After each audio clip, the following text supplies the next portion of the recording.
Welcome to the Fabulous Fifties and Beyond. I'm Jim Pollard with my co-host Jeanetta, and today we're going to talk about heart disease, primarily in Kentucky and Western Kentucky, and the opening of the brand new Baptist Heart Center with Dr. Withrow, who is the director of the new Heart Center, the medical director of the new Heart Center. You stay tuned and we'll be right back.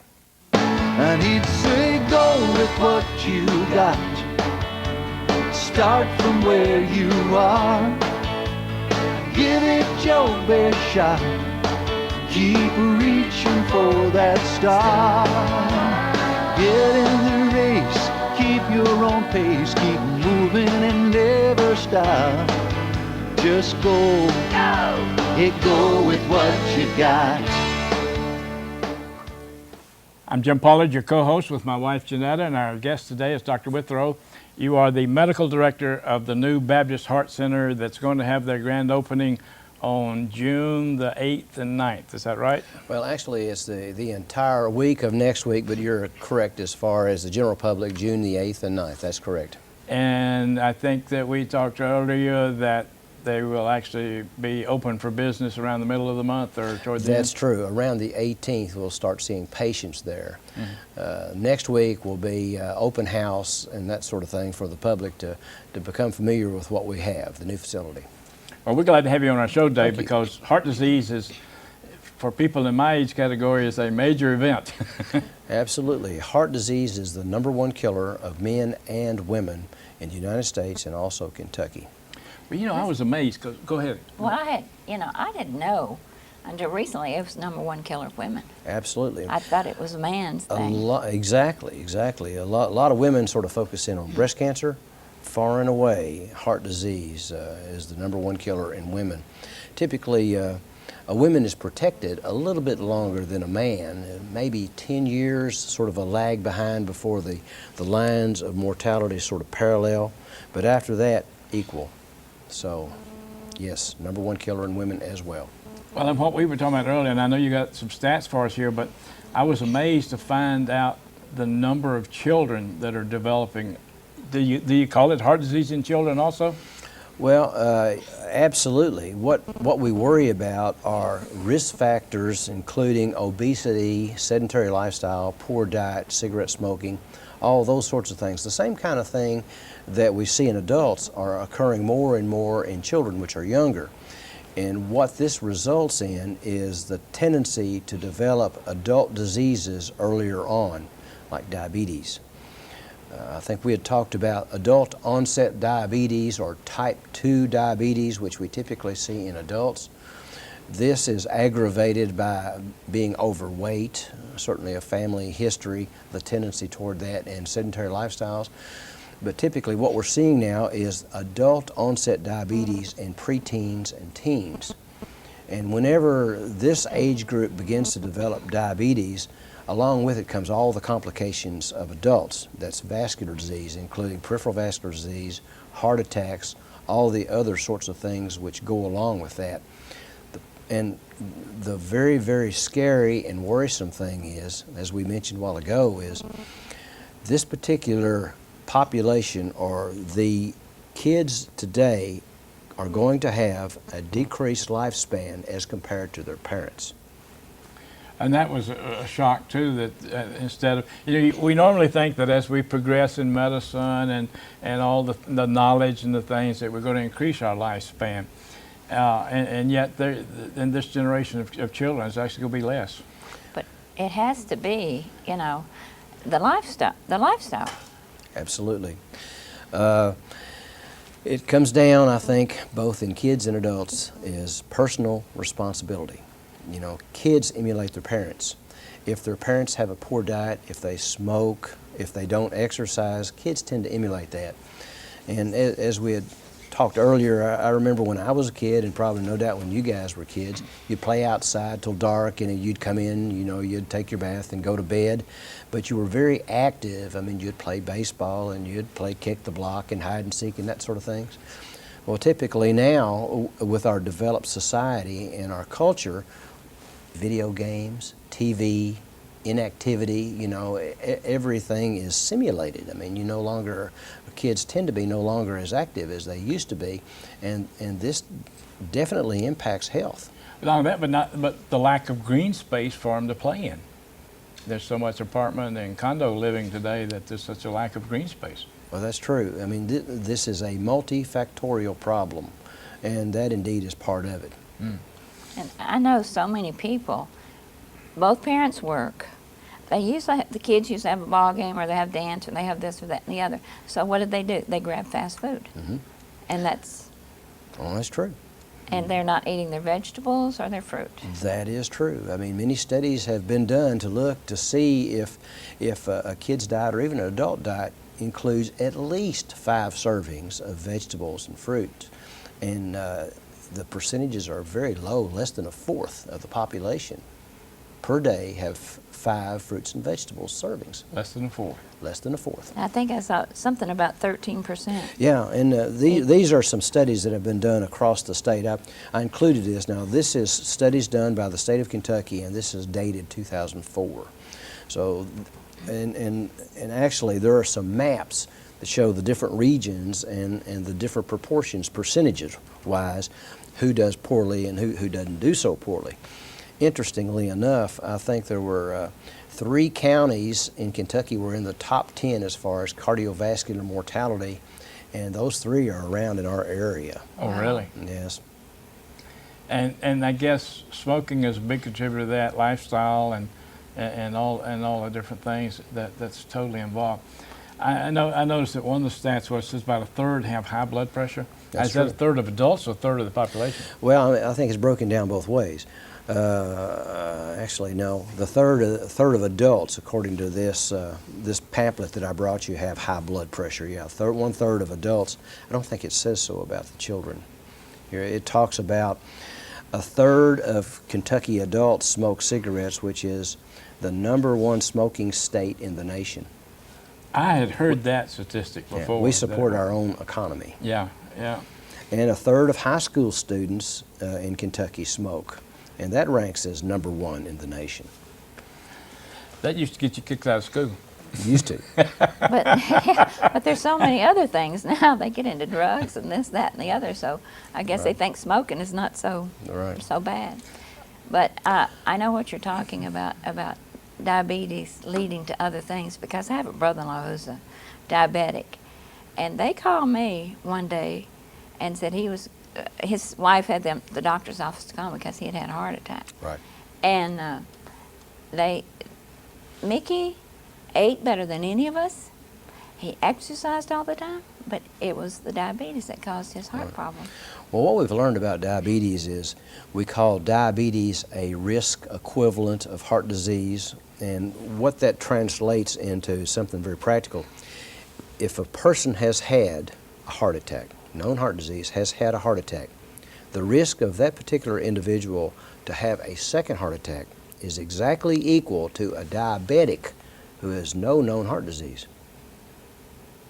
So a patient who has known heart disease, who has had a heart attack, his risk of having a second one is exactly equal to a diabetic who has no known heart disease having the first heart attack. So that puts it in perspective. All So right. if you have diabetes, basically you may as well assume you have heart disease. If a person has had a heart attack and quote unquote doesn't know it, will it show up on some of the tests that Maybe. maybe? Maybe. To define what a heart attack is, a heart attack is a situation where you have heart muscle which has died, typically as a result of either a total or partially blocked off artery. Now, depending on the size of the damage, you can sometimes see that on an electrocardiogram. You can see a small scar. And depending on the timing that it occurred, you may be able to pick it up on a blood test. Now, if it was a small heart attack and typically a silent heart attack, diabetics tend to have silent heart. They don't know it, they don't feel anything, or they don't perceive their symptoms as heart. They may just not feel well or something. So sometimes in a situation like that, you would have no idea unless you actually ran invasive tests on someone, did angiograms and that sort of thing, and that's not something we typically do to everyone. I like to have good reason before you start putting dye in folks. So basically, if somebody out there is a diabetic and they get where they're consistently feeling bad, they should really have it checked then, shouldn't they? I think any diabetic, that should immediately raise suspicion on all levels. You worry about your kidneys, your eyes, your heart, your carotid circulation, your legs, your risk of infection. I mean, it opens up a real can of worms. At one time, I had a doctor look at my fingernails, and they said sometimes you can tell if they turn blue. Well, there are all sorts of... That means you're dying. all sorts of clues looking at people's fingernails of different diseases. Typically if your fingernails look blue, it makes you wonder about the adequacy of circulation and whether or not you're adequately oxygenated. Okay. You're cyanotic, in other words, yeah. that sort of thing. By the way, I started dying the day I was born. Always remember that. That's true. We need to remember that too. But there are certain things that people can do to improve their health or their length of life, I think, aren't there? Oh, no question about it. A healthy lifestyle can go a long way. Now, the way I used to talk to my patients, I don't see patients anymore, but the way I would talk to them is there are two major factors here. Your genetics. If you were smart, you would have selected your mother and father wisely. So your genetics, that's what you were born with, the tendencies of those diseases which you're going to develop, and then the environmental issues are how you take care of yourself.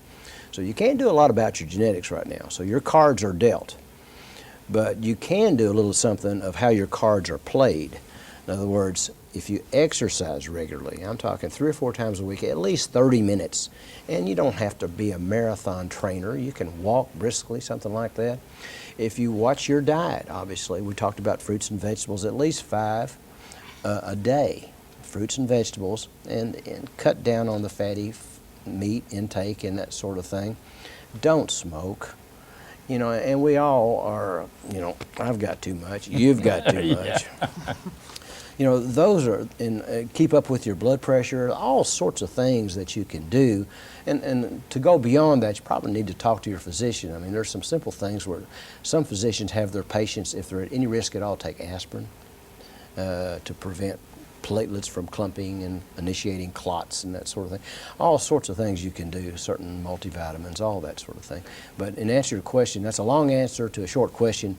Yes, there's many things you can do to sort of hopefully ensure or partially ensure that you're going to get rid of some of these potential diseases. I would almost think that's a short answer to a long answer. You want to know the truth, because I know there are a lot of things that we can do, and I guess she'll tell you that there are a lot of things that I know to do that I don't do.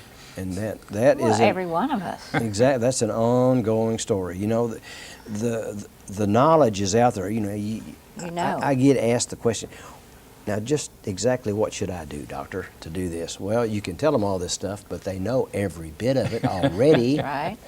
You hear it every day. Just do it. Yeah. Personal responsibility. Put this knowledge into action. Knowledge alone is going to do you no good. You have to do something with it. Well, it's kind of like we're fixing to end the first segment of our show here, but I always end our show by saying use it or lose it. That's true. And that's the way we end it. Well, we are going to take a break here, and we want you to stay tuned, and we'll be right back.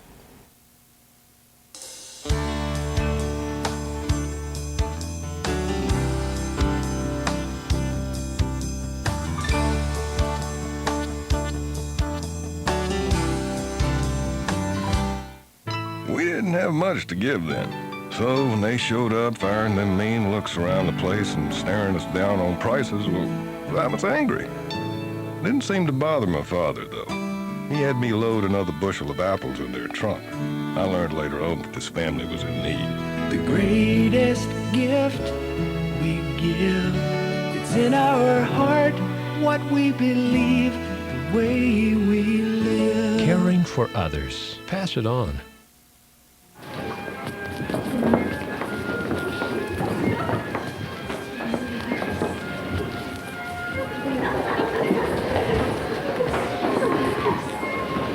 Someday, I'll be a ballerina, just like them.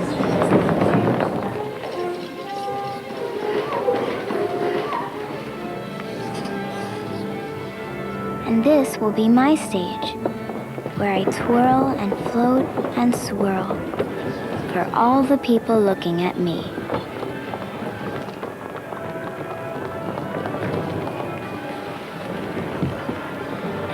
Someday, this won't just be my wish. Someday, I won't be sick.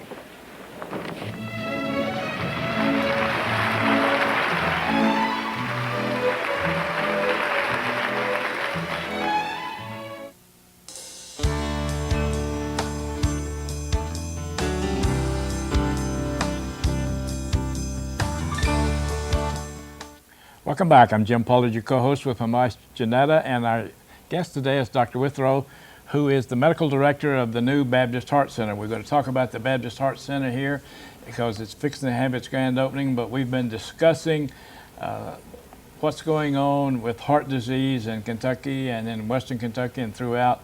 A lot of good information, and we hope that you'll take a lot of it to heart. And it's just so much that we can do. And doctor, I think that if we see a younger generation, and we're into the boomer generation now, where a lot of people don't take self-responsibility though. They don't take being responsible for themselves or responsible for their actions. They want to blame it on somebody else. They want to blame it on McDonald's because their food is fat. Now, I went by there every day and ate it, but they made it fat, you know, and things like that. But there comes a point that we have to step up to the bat and take responsibility. You're absolutely correct. I think frequently, I mean, I myself, a lot of folks' tendency is to think they're 10 feet tall and bulletproof. Yep. This will never happen to me. Right. You know, this is somebody else's problem. Right. You know, they're going to get the cancer. They're going to have the stroke. They're going to have the heart attack. This is somebody else's problem. I am immune to this. But that's certainly not the case. Oh, I used to just, I guess flirt's a good word, but I'd move around and do everything and not think about being careful where I was stepping or what I was doing until about 4 years ago I fell off a ladder and broke my hip. And now I tell her, I said, don't change my paths in the house, please. Don't put in blockages, because I'm not fearful to real fear, but I'm cautious, I guess is the word, about how I move around now, because Right. You break that hip, and but I was very fortunate. I mean, you start reading the statistics about broken hips, Oh, yeah. and you don't want to know about them. It's what it amounts That to. frequently is the demise of an I know. individual. I know. They say 20% Right. die within a year Right. after they've broken their hip. Right. Because some of them, they just won't get up and try, and, Right. and it's painful. And it opens the door to pneumonia and blood clots in the leg, pulmonary embolism, all kinds of things. You know, it's just a final common pathway in a lot of individuals.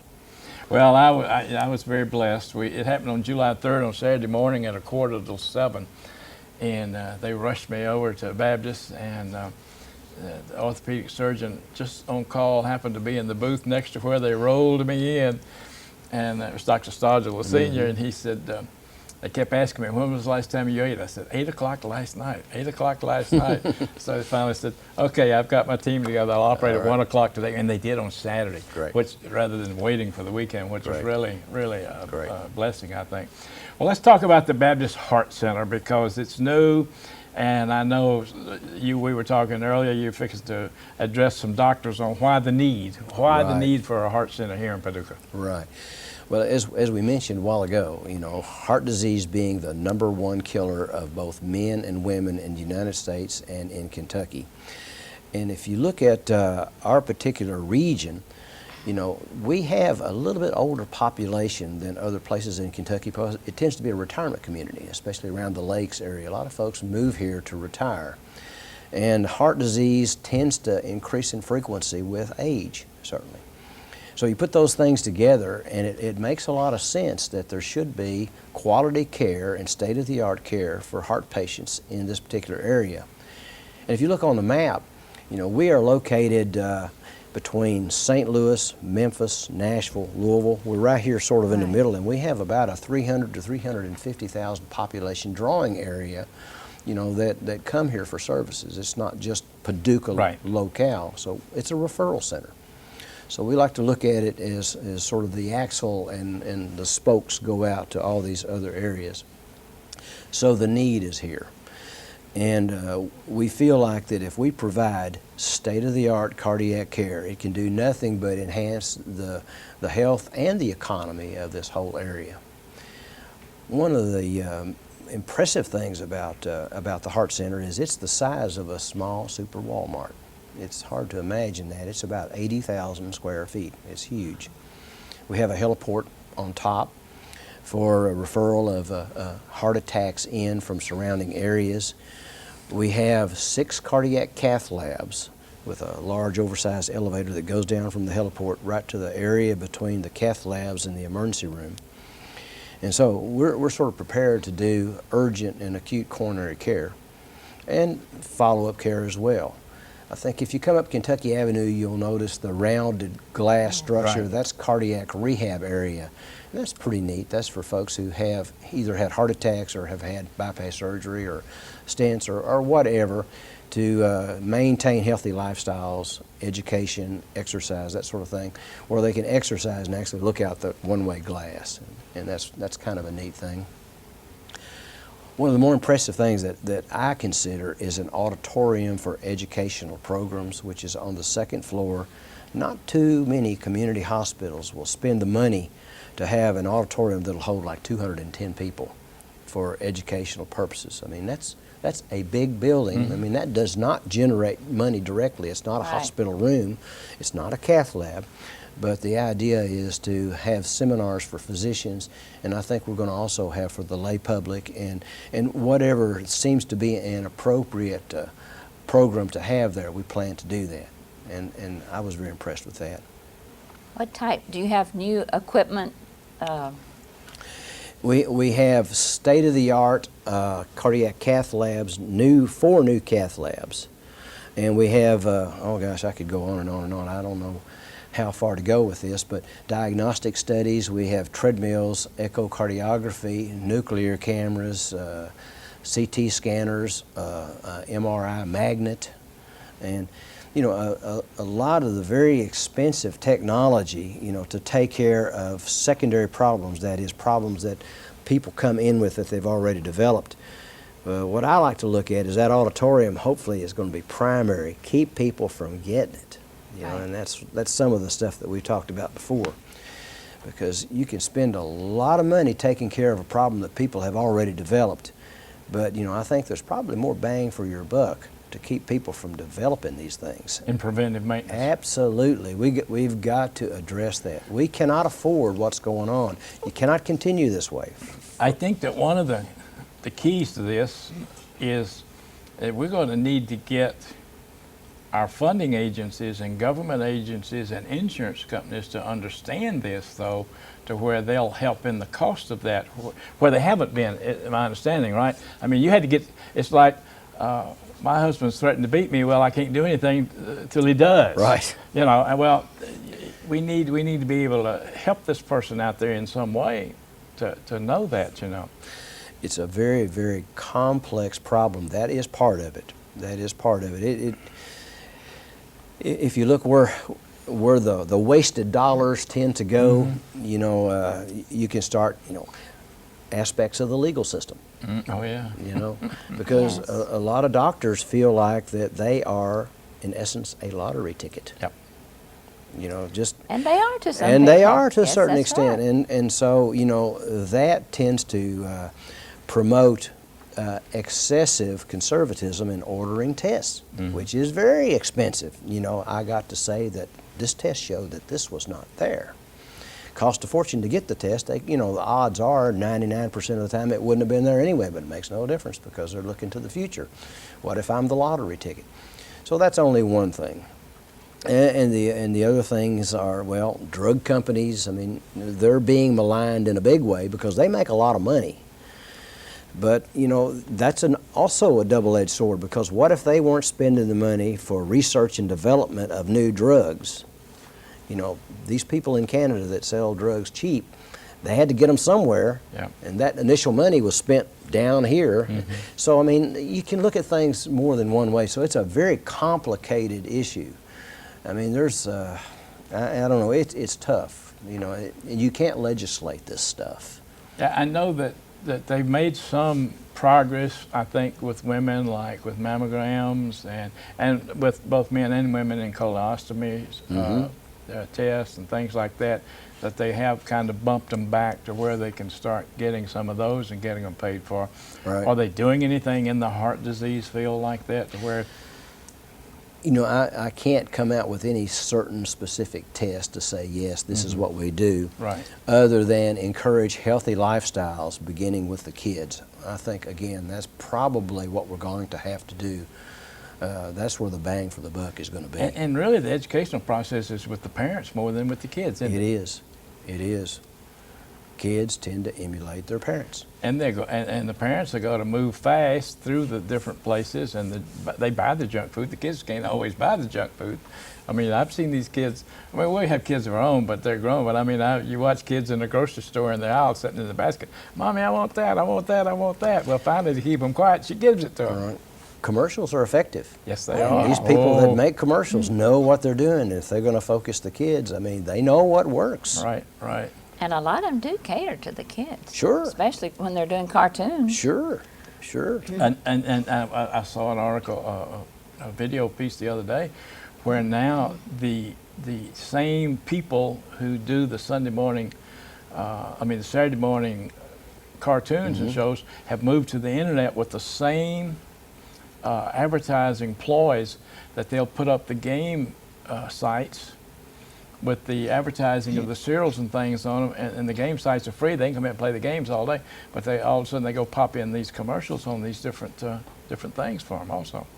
So they've moved into that area too big time because the kids are there. Right. They go there. Well, we're about out of time. Let's do the date again. It's the Baptist Heart Center, June. I think I wish I had brought that. Well, I with know me. it. I know it's the 8th. 8th. It's It's a big 8th day. is Friday. Yes. Yes, that's. I think that's the ribbon cutting and the public grand opening for tours of the Heart Center, and I would encourage anyone who has the time and interest to come see it. It's most impressive. Good. And it'll be an education in itself. It will be. It will be. I was looking at a map that had where the Heart Center was, and you look at where I've got some old pictures that I was going to give this presentation of Baptist Hospital in the early '50s when the first thing I've began. seen some of those. And you look at it now; it's 8 city blocks. Yeah, yeah. It's I just know. it's been built and rebuilt and rebuilt and rebuilt. It's huge. Well, listen, we certainly appreciate you being here. It's been a very good show, and we want to encourage you to watch our show every week. Now, remember that you can see this show on the internet also at Paducah 2, the numeral 2.org. You can go there and follow through to the different to the television stations and the programs. It's being streamed there. You can watch it there. You can download it. You can tell your friends about it who do not get it over their cable system. But we want to encourage you to do that too, especially this show, because it's so educational about heart disease and children especially. So we encourage you to encourage your friends to watch this show also. And if you need to get in touch with us, we'd love for you to. Give them our address, honey. P.O. Box 7, Bose, Kentucky, 42027. Remember now, use it or lose it.